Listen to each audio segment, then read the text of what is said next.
The alarm screamed through the corridors of the horizon's edge, and Jake Morrison was already moving before his mind fully processed what was happening. His boots pounded against the metal floor as he ran toward the bridge, pulling on his tactical vest as he went. Around him, other crew members rushed to their stations, their faces tight with the kind of tension that came from knowing something was very wrong. Jake had been in the middle of a workout when the alarm sounded. Now, with sweat still cooling, on his skin and his heart already racing, he felt that familiar edge of adrenaline that had kept him alive through 6 years as a Marine and another 3 in the Diplomatic Security Corps. He didn't know what the emergency was yet, but his body was ready for it. The bridge doors slid open and Jake stepped into controlled chaos. Captain Helen Martinez stood at the center, her dark eyes fixed on the main view screen. Jake had served under her for 2 years and had learned to read her moods. Right now she looked worried, and that was never a good sign. "What do we have?" Jake asked, moving to stand beside his commanding officer. Martinez didn't take her eyes off the screen. "Distress signal from a Valen transport. They were ambushed about 20 minutes ago. The signal is weak and it's getting weaker." Jake looked at the screen. The Valen Empire was one of the most powerful civilizations in this sector of space. Their ships were elegant things, grown from some kind of crystal technology that humanity still didn't fully understand. The transport on the screen looked like someone had taken a hammer to a work of art. Whole sections were dark, and debris floated around it in a slowly expanding cloud. "Are we responding?" Jake asked. Martinez's jaw tightened.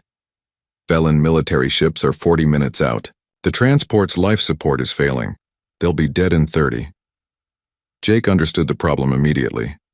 If they waited for the Velen military, everyone on that ship would die. If they acted without permission, they could create a diplomatic incident. The Velens were proud people with strict rules about who could enter their territory and touch their property. A human rescue attempt might be seen as an insult or worse, an act of aggression. "We have to go," Jake said quietly. Martinez turned to look at him. "I didn't call you up here for advice, Morrison. I called you up here because if we're doing this, you're leading the team." Jake felt his stomach tighten. This wasn't a request.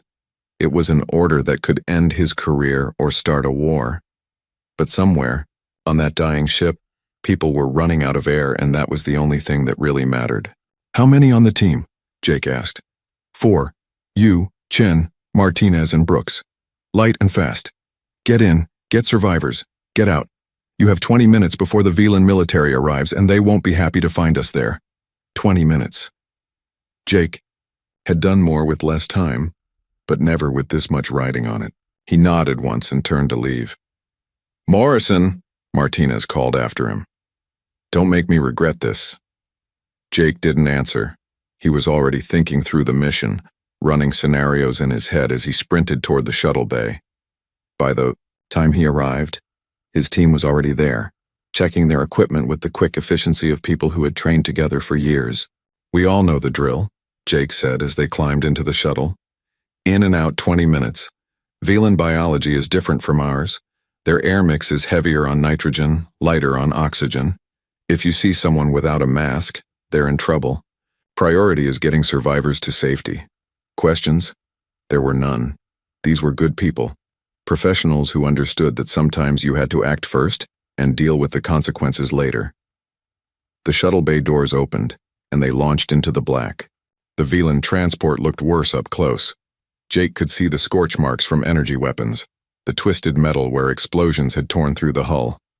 Whoever had attacked this ship had been thorough. They'd wanted everyone aboard dead.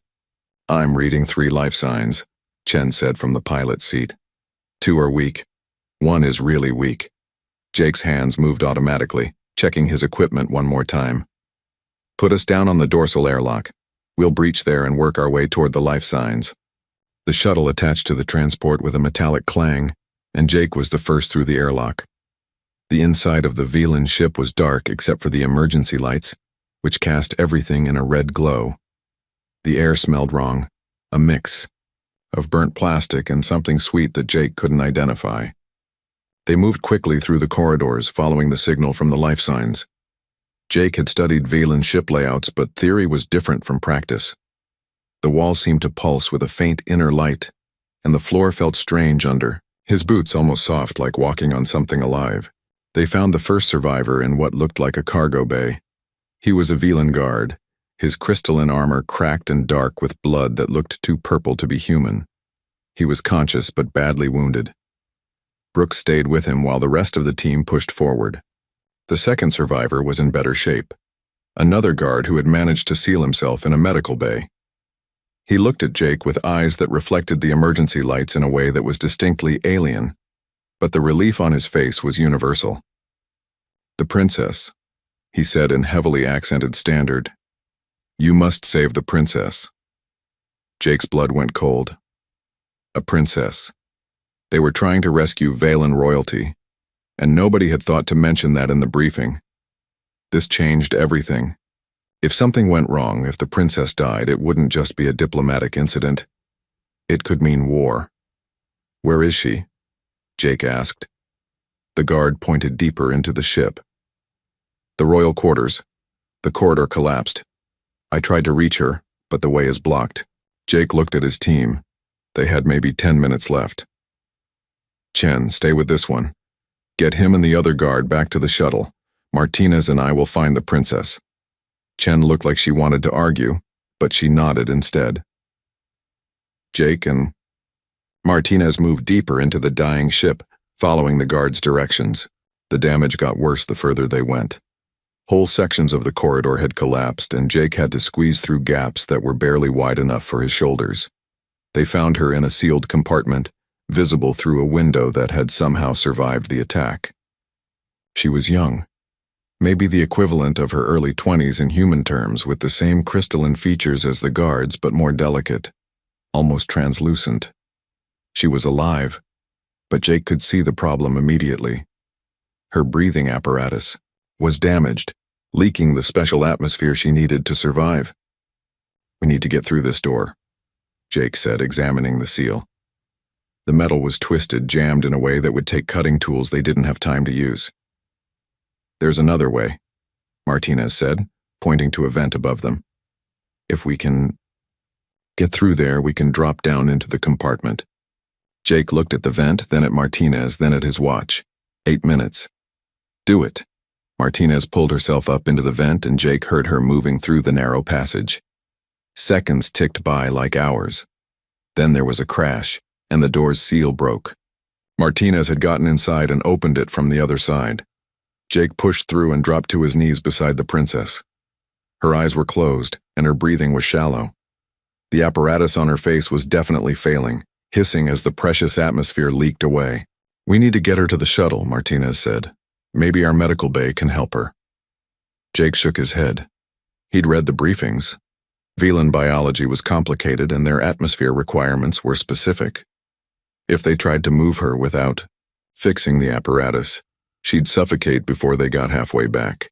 But he didn't have the tools to fix it properly. He looked at his own emergency air supply, a compact unit designed to keep a human alive for 6 hours in hard vacuum. It wasn't designed for Velans, but it had regulators, valves, and a pressure system. If he could modify it, jury-rig it to work with her apparatus, it might buy them enough time. "Morrison, what are you doing?" Martinez asked as Jake started pulling apart his own air supply. "Saving her life," Jake said, his hands moving with the kind of desperate precision that came from knowing there was no backup plan. He pulled tubes from his unit, connected them to the princess's damaged apparatus, and rerouted the flow. It wasn't elegant, and it probably wouldn't hold for long, but it might work. The princess's breathing steadied. Her eyes fluttered open, focusing on Jake with a clarity that made him uncomfortable. She could see exactly what he'd done, that he'd given up his own safety to save her. "Can you walk?" Jake asked. She nodded weakly and let him help her to her feet. They moved back through the corridor, Martinez leading the way, Jake supporting the princess. Every step was an effort, and Jake could feel the weight of what he'd done. Without his air supply, if they hit vacuum, if there was another breach, he'd have seconds instead of hours. They were halfway back to the shuttle when the ship shuddered. Another explosion, somewhere deep in the engineering section. The emergency lights flickered and went out, plunging them into darkness. Jake activated his helmet light, and in its beam, he could see new cracks forming in the walls around them. "Run!" Martinez shouted, and they ran. The corridor behind them began to collapse, and Jake could hear the screaming hiss of atmosphere venting into space. He pushed the princess forward, keeping himself between her and the destruction, a piece of. Jake woke up properly 3 days later, and the first thing he noticed was that everything hurt. His back felt like someone had used it as a punching bag. His lungs burned with every breath, and there was a persistent ringing in his ears that the doctors said might be permanent. The radiation exposure from the damaged reactor had done more damage than the debris, they told him. He was lucky to be alive. Lucky. Jake thought about that word as he stared at the ceiling of his medical bay quarters. He'd saved a life, maybe prevented a war, and his reward was months of recovery and the possibility that he'd never be cleared for active duty again. Some luck. The door to his room opened and Captain Martinez walked in. She looked tired, the kind of tired that came from dealing with politicians and bureaucrats for days on end. "How are you feeling?" she asked, sitting down in the chair beside his bed. "Like I got hit by a shuttle," Jake said. "What's the situation?" Martinez sighed. "Complicated. The Velan government is grateful officially. You saved Princess Lyria, daughter of Queen Cythara. That's a big deal. But you also violated their space without permission, boarded a royal vessel without authorization, and touched a member of the royal family. That's also a big deal." Jake closed his eyes. "So I'm in trouble. You're a hero and a criminal at the same time. The Valens are still deciding which one matters more." Martinez leaned forward. "The princess has been asking about you. Every day. She wants to see you again. Is that allowed? Apparently, when you're a princess, you get to do what you want." Martinez stood up. "She'll be here this afternoon. Try to be diplomatic, Morrison. We're walking a very thin line here." After Martinez left, Jake tried to prepare himself for meeting royalty. He'd never been good at formal situations, had never cared much about ranks and titles. In his experience, what mattered was what a person did, not who they were born as. But the Valens didn't see things that way. For them, bloodlines and hierarchy were everything. When Princess Lyria arrived that afternoon, she came alone without the guards and attendants Jake had expected. She moved with a grace that seemed almost like floating, her crystalline features catching the light in ways that reminded Jake she wasn't human, no matter how humanoid she appeared. "Lieutenant Morrison," she said, and her accent was better than it had been on the ship. "I am pleased to see you recovering." "Just Jake is fine," he said. "And thank you. I'm glad you made it out safely." Lyria sat in the chair Martinez had used, folding her hands in her lap. "I have been thinking about what you did. About your answer when I asked why you saved me. You said it was because I needed help. Is it truly that simple for humans?" Jake thought about the question. Maybe not for all humans, but it should be. Life is valuable. When someone needs help, you help them if you can. That's just basic decency. "Decency," Lyria repeated the word like she was tasting it. "In my culture, we have similar concepts, but they are tied to duty, obligation, and honor. You had no duty to me. You owed me no obligation, yet you risked your life, gave up your own safety for a stranger. This is difficult for me to understand." Over the following weeks, Lyria visited Jake almost every day. At first, their conversations were formal, careful. She asked about human culture, about Earth, about the way humans organize their societies. Jake answered as best he could, though he'd never thought of himself as any kind of cultural ambassador. But slowly, the conversations became easier, more natural. Lyria told him about the Velan Empire, about worlds made of living crystal, about art that existed as harmonic frequencies that could be felt rather than seen. She talked about growing up in the Crystal Palace, about the weight of being fourth in line to the throne, about feeling both incredibly privileged and incredibly trapped. Jake found himself looking forward to her visits. She was smart, curious, and had a way of asking questions that made him think about things he'd always taken for granted. And despite the alien features, despite the vast gulf of culture and biology between them, she was easy to talk to. "You must miss your home," Lyria said one afternoon. They were sitting in the small garden area of the medical bay, surrounded by earth plants that Jake found comforting. "I do," Jake admitted. "But honestly, I've been away from Earth more than I've been on it for the past 9 years. The ship is home now in a way, and yet you wish to return to it, to your ship, to your duty. to your life. Lyria looked at him with those strange eyes. I envy you that freedom. You're a princess, Jake said. Seems like you could go anywhere you want. Lyria smiled, but there was sadness in it. I am a princess, which means I can go nowhere without permission, without guards, without every action being weighed for its political implications. My life is not my own, Jake. It belongs to the Empire, to my mother, to tradition. Jake didn't know what to say to that. He'd grown up poor, had joined the military because it was the only way to afford an education, had made his own choices even when they were hard ones. The idea of having every aspect of your life controlled by other people, even if you lived in a palace, seemed like its own kind of prison. 6 weeks after the rescue, Jake was cleared to leave the medical bay. He still tired easily, and the doctor said the radiation damage would affect him for the rest of his life. But he could walk, could think clearly, and could return to duty. He was ready to get back to his normal life, ready to put the whole incident behind him. Then the summons came. Captain Martinez delivered the news personally, and she looked even more stressed than usual. The Velan government has requested your presence on Velan Prime. Queen Cythera wants to meet you personally. Jake's stomach dropped. Is that normal? Nothing about this situation is normal. A human has never been invited to the Crystal Palace. Earth Command sees this as a major diplomatic opportunity. They want you to accept. Do I have a choice? Martinez looked at him for a long moment. Not really. This is bigger than you now, Morrison. Whatever happens down there, you represent all of humanity. Don't mess it up. The shuttle ride to Velan Prime was the longest 2 hours of Jake's life. He'd been given a crash course in Velan etiquette, had been warned about a dozen different ways he could accidentally insult the Queen, and had been fitted with formal diplomatic attire that felt wrong on his soldier's frame. Princess Lyria met him at the landing platform. She was dressed in formal robes that seemed to be made of the same crystal as the buildings around them, and she moved with a stiffness that told Jake she was as nervous as he was. I will escort you to the palace, she said formally. There are things you should know before you meet my mother. As they walked through the crystalline city, Lyria spoke quietly. The Queen is grateful that you saved my life, but she is also suspicious. She does not understand why you did what you did, and what she does not understand, she fears. Be careful with your words, Jake. My mother is brilliant, but she is also ruthless. She has ruled for 300 years, and she did not maintain power by being kind. The Crystal Palace was beyond anything Jake had imagined.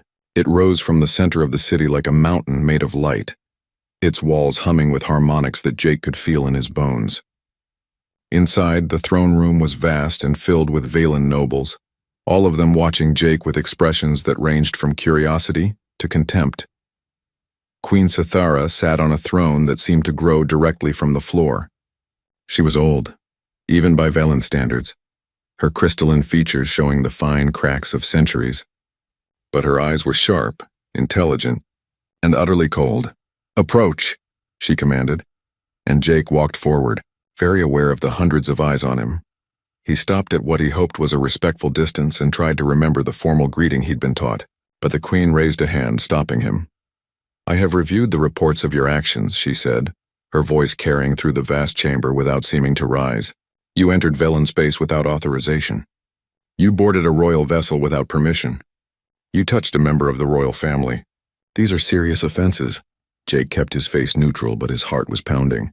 This wasn't going the way Earth Command had hoped. However, the Queen continued, you also saved my daughter's life at great risk to your own. You showed courage, quick thinking, and a disregard for your own safety that is admirable. These are qualities we value in the Velan Empire. She stood, and everyone in the chamber seemed to hold their breath. I hereby award you the Star of Valora, the highest civilian honor of the Velan Empire. No human has ever received this recognition. You should be proud. Jake felt a mix of relief and confusion as an attendant came forward with a crystal star on a chain. But the Queen wasn't finished. However, there is the matter of the life debt. By our oldest laws, a life debt is sacred.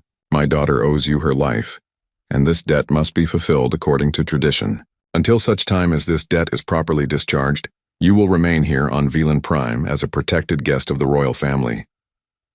The words hit Jake like a physical blow. He looked at Lyria and saw horror on her face. She hadn't known. Nobody had known. Your Majesty, Jake said carefully, I'm honored by your generosity, but I have duties aboard my ship. I need to return to— The matter is not open for discussion, the Queen said, and her tone left no room for argument. You will be provided with comfortable quarters. Jake's quarters in the Crystal Palace were larger than any apartment he'd ever lived in. The walls hummed with that same harmonic frequency that seemed to run through all Valen structures, and the furniture was grown from crystal rather than built, forming smooth organic shapes that were surprisingly comfortable. There was a bedroom, a sitting area, a bathroom with facilities adapted for human biology, and a balcony that overlooked the city below. It was beautiful, luxurious, and felt exactly like a prison. The door wasn't locked. Jake had checked that immediately. But when he tried to leave, 2 guards had materialized in the hallway, polite but firm. They were his honor escort, they explained, for his protection. They would accompany him anywhere in the palace he wished to go. But leaving the palace required permission from the Queen, and that permission was not currently granted. Jake spent his first 3 days in a fog of anger and disbelief. He tried to contact the Horizon's Edge, but was told all communications required approval from the palace security office. He tried to demand a meeting with the Queen, but was informed that Her Majesty's schedule was full for the next several months. He tried everything he could think of, and every attempt hit the same wall of polite, immovable bureaucracy. On the 4th day, an elderly Valen appeared at his door. He introduced himself as Keeper Ven, cultural liaison and scholar, assigned to help Jake understand his situation and adapt to life in the palace. I don't want to adapt, Jake said bluntly. I want to go home. Ven settled into one of the crystal chairs with the ease of someone very old and very patient. Of course you do. That is natural. But home is not currently an option, so we must work with what is possible rather than what is desired. This is insane. You can't just keep me here. The Queen can and has done exactly that. The life debt is ancient law, Lieutenant Morrison. It predates the current dynasty by thousands of years. To violate it would be to undermine the very foundation of Valen society. Ven's eyes were sympathetic but firm. I understand your frustration. Truly I do. But anger will not free you. Understanding might. Over the following weeks, Ven became Jake's teacher and reluctantly something like a friend. The old scholar was endlessly patient, answering Jake's questions about Valen law, culture, and history. And slowly, despite his resistance, Jake began to understand the depth of the hole he was in. The life debt was more than just a legal obligation.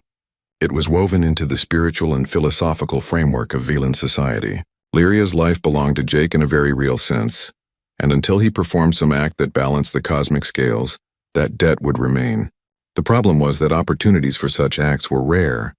Most life debts in Valen history had been resolved through years of service, or had been passed down through generations when the original debtor died. So I'm stuck here until I save someone else's life? Jake asked after one particularly long lesson. Or until you perform some service of equivalent value to saving a royal life, Ven said. The law is flexible in that regard, though the Queen must agree that the service is sufficient. And how likely is she to agree? Ven was quiet for a long moment. Queen Sithara is many things, but she is not quick to relinquish control. You represent something valuable to her, Lieutenant. You are a living example of humanity, a subject she can study to better understand your species, and you are leverage in her political calculations. She will not let you go easily. Jake felt something cold settle in his stomach. You're saying she'll keep me here forever. I am saying that your freedom will require more than patience. It will require strategy. Princess Lyria visited when she could, but palace politics kept her busy with duties and obligations. When she did come, she always looked guilty, like she was personally responsible for Jake's captivity. In a way, Jake supposed she was, though he didn't blame her for it. I have spoken to my mother, she said one evening. They were in Jake's quarters, carefully chaperoned by guards who stood just outside the door. I have asked her to release you from the life debt. She refuses. I didn't expect anything else, Jake said. He was sitting on the balcony looking out at the alien city. 6 weeks had passed since the ceremony and he still felt like a stranger here. I feel responsible for your imprisonment, Lyria said quietly. You're not. I made my choice on that ship. If I had it to do over, I'd make the same choice. Jake looked at her. But I won't pretend I'm happy about the consequences. Lyria sat beside him, and for a while they just watched the city lights. Tell me about Earth, she said finally. Tell me what you miss most. Jake thought about it. Rain, I miss rain. And coffee. Real coffee, not the synthesized stuff on ships.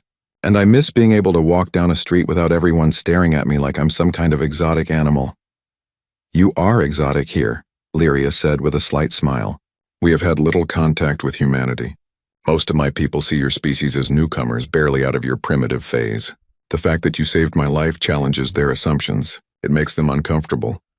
Yeah, well, I'm pretty uncomfortable too. 3 months into his captivity, Jake stopped fighting and started learning. He studied Velan law with Ven, looking for loopholes, precedents, anything that might offer a path to freedom. He learned the language, practiced the formal etiquettes, and began to understand the complex web of politics that governed palace life.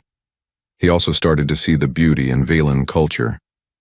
Their art was unlike anything humans created, existing as much in sound and vibration as in visual form.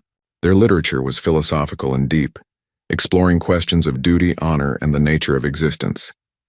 Their music could make him feel emotions he had no words for, and despite everything, despite the anger and frustration, Jake found himself becoming fascinated by it all. But he never forgot that he was a prisoner, no matter how comfortable his cage. 6 months after his capture, Jake was taking his daily walk through the palace gardens when he noticed something odd. The guards who usually followed him everywhere were distracted, speaking urgently into communication devices.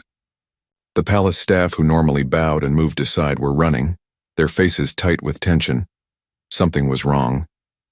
Jake found Keeper Ven in the library, and the old scholar's face was grave. There has been an incident.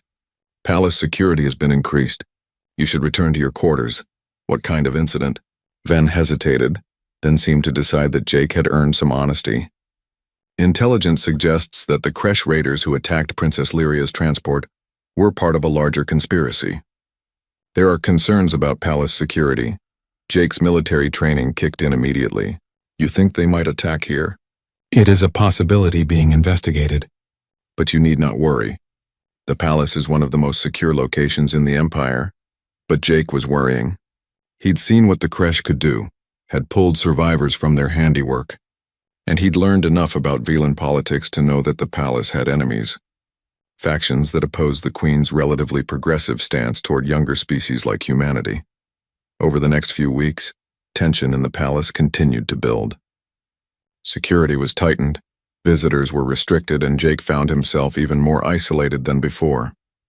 Lyria stopped visiting, caught up in emergency meetings and security briefings. Jake used the time to think, to plan, and to pay attention. His soldier's instincts told him something was coming, something big. And despite being a prisoner, despite having every reason to just keep his head down and hope someone else handled whatever was brewing, Jake couldn't turn off the part of himself that was trained to protect people. He started noticing patterns. Guards were being rotated on unusual schedules. Certain areas of the palace that had been accessible were suddenly off limits, and some of the staff seemed nervous in a way that went beyond general tension. Jake mentioned his observations to Ven, who listened carefully and then went very still. You think the threat is already inside the palace? I think someone is preparing something. The question is what and when. Ven looked at Jake for a long moment. If you are right, if you can prove this, it might be the service that balances your debt. The Queen's life is worth as much as the princess's. Jake hadn't thought of it that way, but Ven was right. If he could stop an attack on the Queen, it would fulfill the life debt. He'd be free to leave, but that meant he had to figure out what was being planned, and he had to do it without any official authority, resources, or even freedom of movement. Jake spent the next days watching and listening. He befriended kitchen staff, talked to gardeners, chatted with junior guards who were bored on their shifts. Slowly, he started to piece together a picture. The Festival of Stars was coming in 2 weeks, a major celebration when the palace would be filled with visitors and security would be stretched thin. It was the perfect time for an attack. Jake took his suspicions to Ven, who took them to someone higher up in the security structure.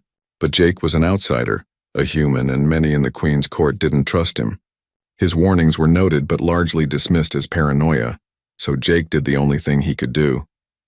He prepared. He studied the palace layout, identified defensive positions and evacuation routes. He befriended guards and staff who might listen when things went wrong. The Festival of Stars began at dawn with traditional ceremonies that Jake watched from his balcony. The Crystal Palace seemed to glow with inner light as thousands of Velans in formal dress filled its halls and gardens. Music resonated through the structure, and the air itself seemed to vibrate with celebration. It was beautiful, and Jake couldn't shake the feeling that he was watching people dance on the edge of a cliff. His guards were different today, younger and less experienced than his usual escort. Jake filed that detail away as he dressed in the formal robes that had been provided for him. If he was right about what was coming, every detail might matter. The palace was transformed for the festival. Halls that were usually quiet now echoed with conversation and laughter. Gardens were filled with performers and artists, and security, Jake noticed, was spread thin trying to cover everything at once. It was exactly what he would have done if he were planning an attack. Jake moved through the crowds, his guards trailing behind him.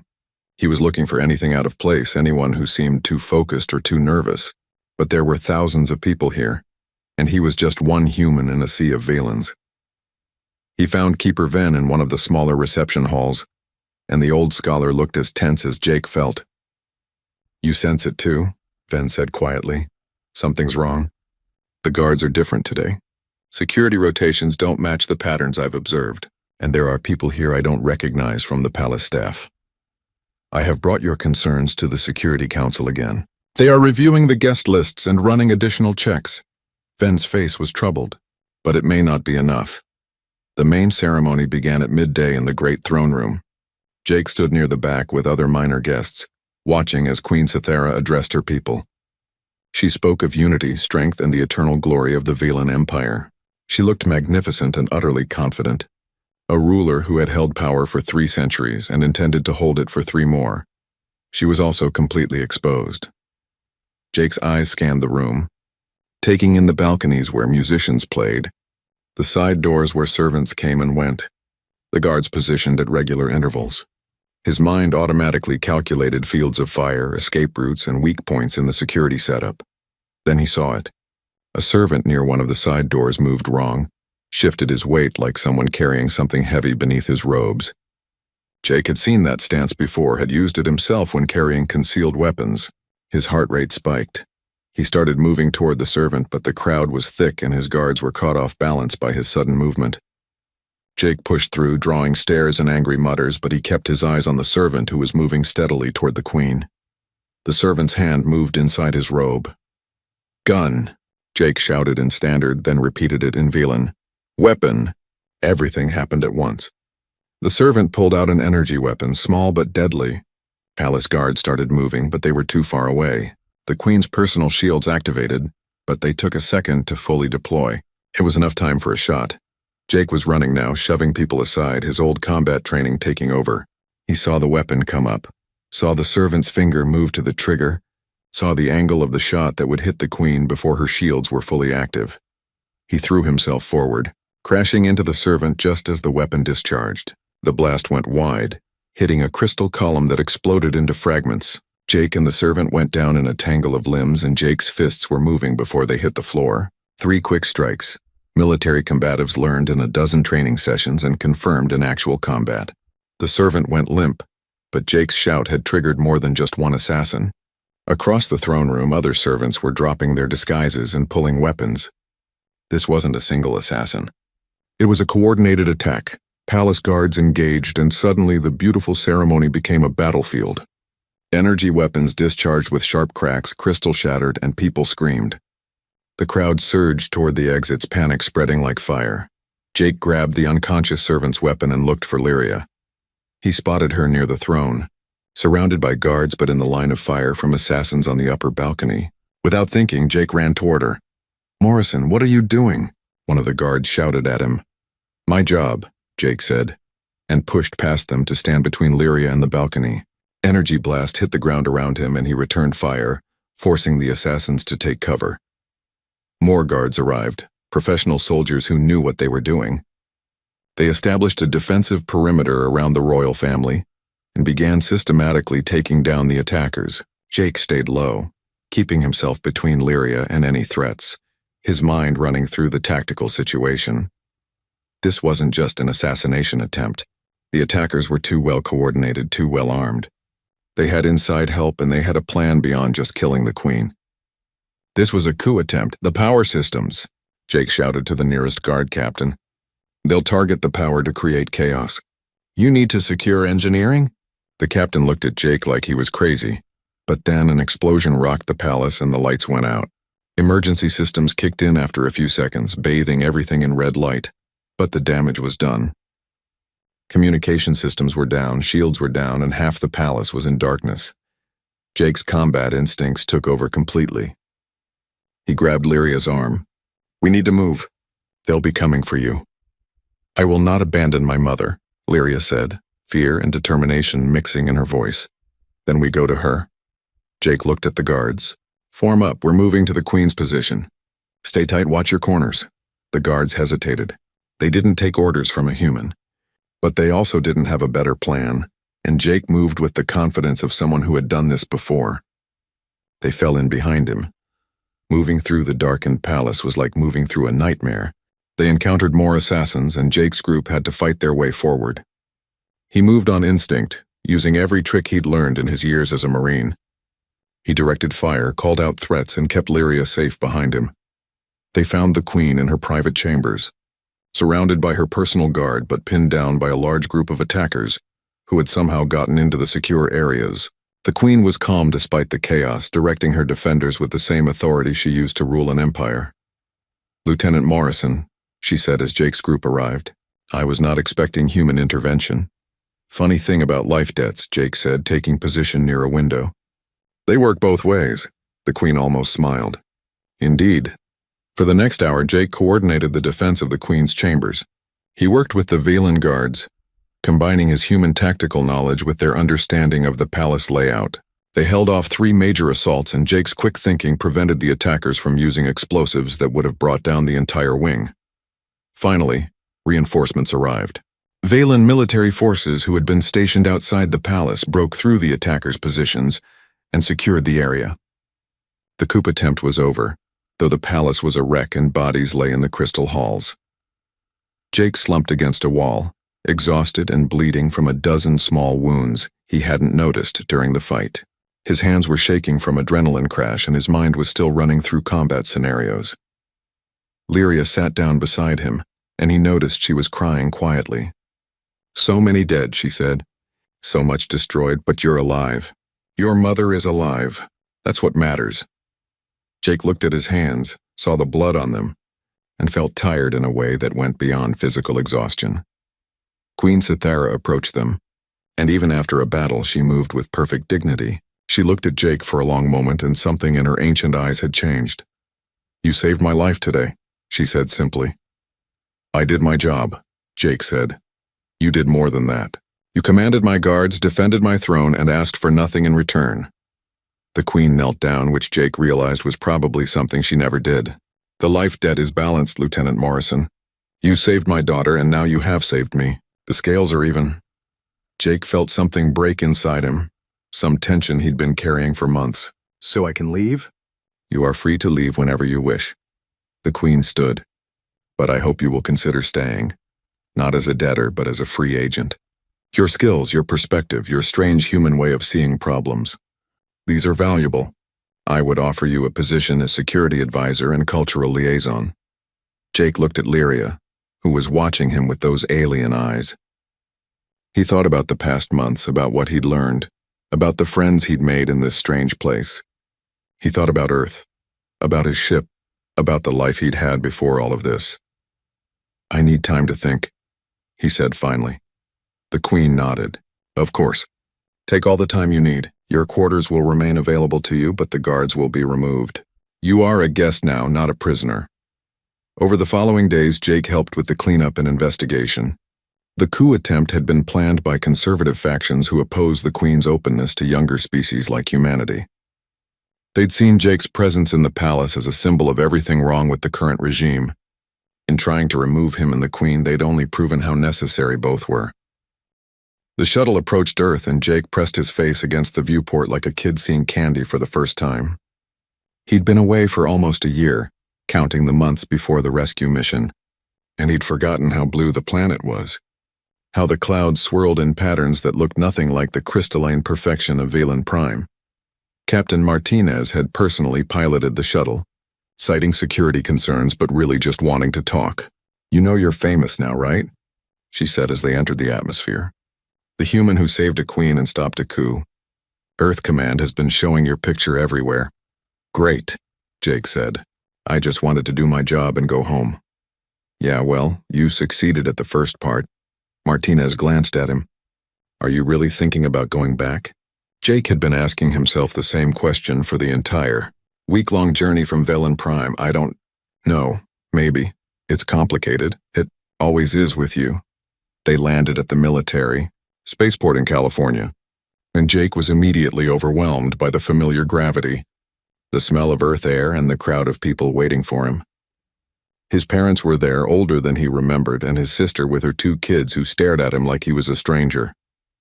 In a way, he was. The reunion was emotional and awkward. His mother cried and held him too tight. His father shook his hand and asked careful questions about his health. His sister wanted to know if aliens were really as scary as they looked in movies. Jake answered as best he could, but he felt disconnected, like he was watching the scene from outside himself. Earth Command had given him a month of leave, and Jake spent the first week trying to fit back into his old life. He visited friends from his Marine days and found that their shared experiences felt distant now. He went to his favorite bar and discovered that beer tasted different than he remembered. He tried to sleep in his childhood bedroom and lay awake staring at the ceiling, missing the harmonic hum of crystal walls. Everything felt wrong, but he couldn't explain why. His sister found him one afternoon sitting on the back porch of their parents' house staring at the sky. She sat down beside him with 2 beers and didn't say anything for a while. "You're different," she said finally. "I know. Not bad different, just, you seem older." More serious, she took a drink. "What happened up there, Jake?"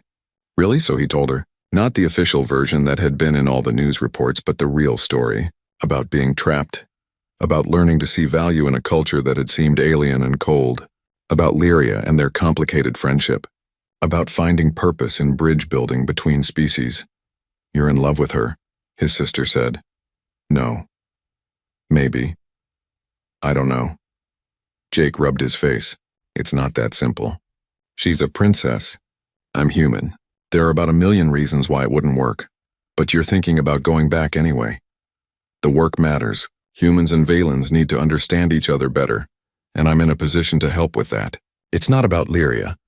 His sister gave him a look that said she didn't believe him, but she didn't push. "Just promise me you'll come visit. Mom would kill me if you disappeared for another year without proper goodbyes." Jake promised, and he meant it. The second week on Earth, Jake met with officials from Earth Command. They offered him a promotion, a position in the diplomatic corps with a focus on Valen relations. It was basically the same job the Queen had offered, but based on Earth instead of Valen Prime.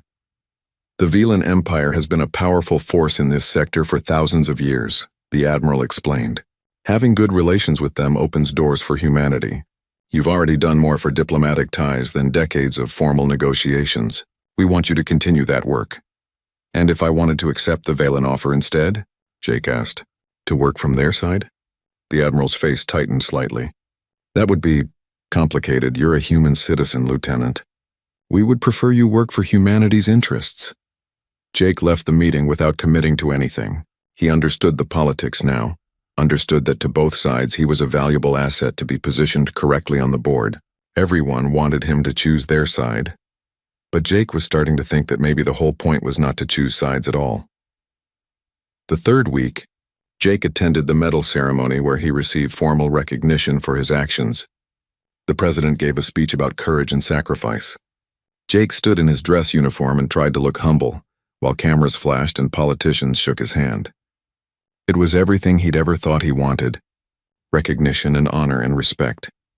But all he could think about was how the Valen ceremony had felt more genuine, even though he'd been a prisoner at the time.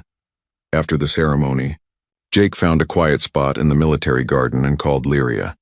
The communication delay was several seconds, but it was worth it to see her face on the screen. "Jake, how is Earth?" She looked excited to hear from him.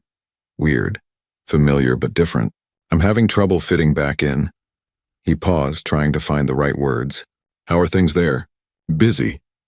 The repairs continue and there are still political tensions from the coup attempt. Many in the court are arguing about the future direction of the empire. Lyria looked tired. I could use an outside perspective. That's kind of what I wanted to talk about.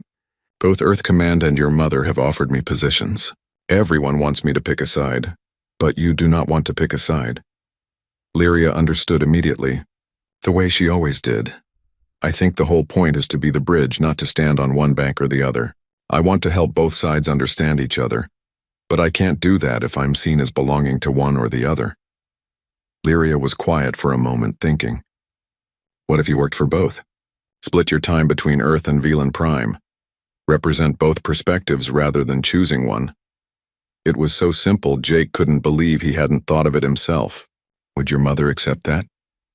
I think she would see the value in it, and it would show that we trust you, that we see you as truly independent. Lyria smiled. Though you would need to visit often. The court respects you now, but respect fades without presence. They talked for another hour, working through the details of what such an arrangement might look like. By the time the call ended, Jake felt like he finally had a path forward that didn't require him to betray anyone, including himself. The fourth week, Jake presented his proposal to both Earth Command and, via long-range communication, to Queen Cythera. He would work as an independent cultural liaison, spending 6 months on Earth and 6 months on Velan Prime each year. He would advise both governments on matters relating to human-Velan relations, but he would not be bound to either side's specific agenda. Both sides were hesitant at first, but Jake had learned to play political games during his months in the Crystal Palace. He pointed out the advantages, addressed concerns, and made it clear that this was his only offer. Either they accepted his terms or he would retire from diplomatic work entirely. In the end, both sides agreed. Jake suspected they each thought they could eventually persuade him to favor their interests. He intended to prove them both wrong. His last days on Earth were spent with family. His mother made his favorite meals and told stories about his childhood. His father taught his nephews to throw a baseball while Jake watched and tried to memorize every detail. His sister asked him again if he was sure about this. I'm sure, Jake said. This feels right in a way nothing else has. Even with the alien princess in the picture? Jake laughed. Especially with the alien princess in the picture. Though it's not like that. We're friends. Sure you are. His sister hugged him. Just be happy, Jake. That's all any of us want. The shuttle ride back to Velan Prime felt different than the journey to Earth had. Jake wasn't running away this time. He was choosing to return, and that made all the difference. Lyria met him at the landing platform, and Jake was struck again by how alien she looked and how familiar she'd become at the same time. She wore simple robes rather than formal dress, and she was smiling. Welcome back, she said. It's good to be back, which is strange to say about a place where I was a prisoner a few months ago. You were never truly a prisoner. You were always free in the ways that mattered. Lyria gestured toward the palace. Come, there is much to discuss. The Queen has already started sending you briefings on upcoming diplomatic events. They walked through the Crystal City, and Jake noticed people staring less than they had before. He was becoming a familiar sight, the human who walked beside the princess. Some even nodded in greeting. I have been thinking, Lyria said as they walked, about what you said once, about how helping people should be simple, that if someone needs help, you help them. It is not how we were raised to think. But I believe you are right. You're going to revolutionize your entire culture based on something I said in a hospital bed? Perhaps not the entire culture. But I can try to change how I approach leadership, how I think about duty and obligation. Lyria looked at him. You have changed me, Jake Morrison. Made me question assumptions I never knew I had. You've changed me too.